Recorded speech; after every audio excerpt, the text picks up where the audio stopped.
Jeanette. Savannah Jeanette. I'm Samantha Jeanette. Paulette Liao. Truman Burgett. Hi, I'm Elizabeth Robinson, and I'm going to be giving you an informative speech.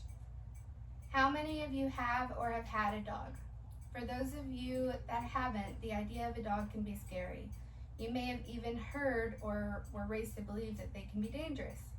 When we aren't exposed to something like pets or animals in childhood, seeing them in adulthood can be terrifying, especially in an unexpected or surprising situation.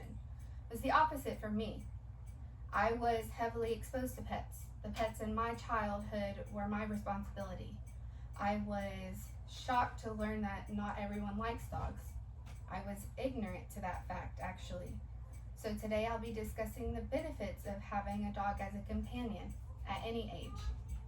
A companion can be anyone or anything that provides you comfort at any time. For me, a companion is a friend, a loved one, or a spouse. And my dogs are included in that list. When I'm feeling down, my dog Mabel knows it. Don't get me wrong, my other girls do too. But Mabel's more in tune and empathetic to me and my emotions. She's connected to me emotionally. She'll lick away my tears and lay on my body and act as a weighted blanket to get rid of my anxiety.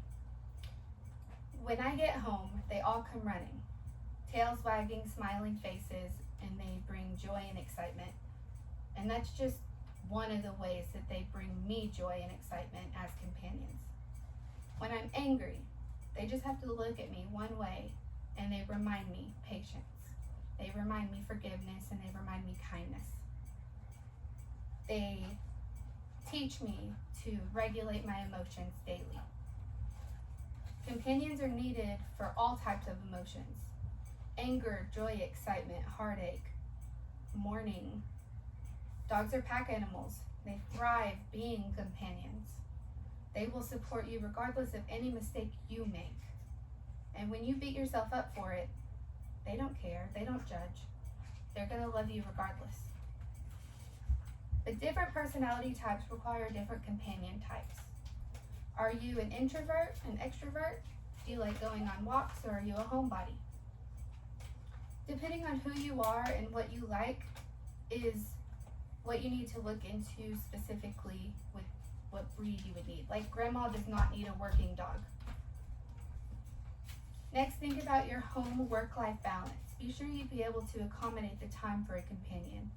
Most trained dogs do okay in a crate for 8 hours, but you'd have to ensure they were trained and don't have separation anxiety.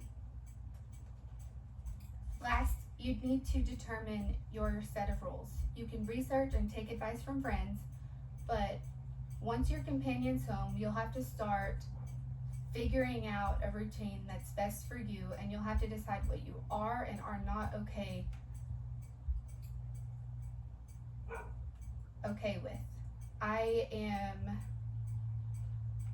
am more progressive with dog rules. Like, I am personally okay with dogs being on my bed. A lot of old school people are not, and that's okay. So whenever you bring your companion home, you just have to kind of decide what you are and are not okay with. Exposure to dogs as a kid helped me learn responsibility and empathy. I had to make sure my companion always had food and water and love, and they returned the favor with friendship. According to the American Kennel Club, studies show kids with dogs have more empathy and compassion than those that did not. Fear around animals is not uncommon when we aren't exposed to them growing up. Were you ever told or taught that dogs randomly and viciously attack kids? While that does happen rarely, most companions that are treated well do not attack unprovoked. Dogs and people both need training.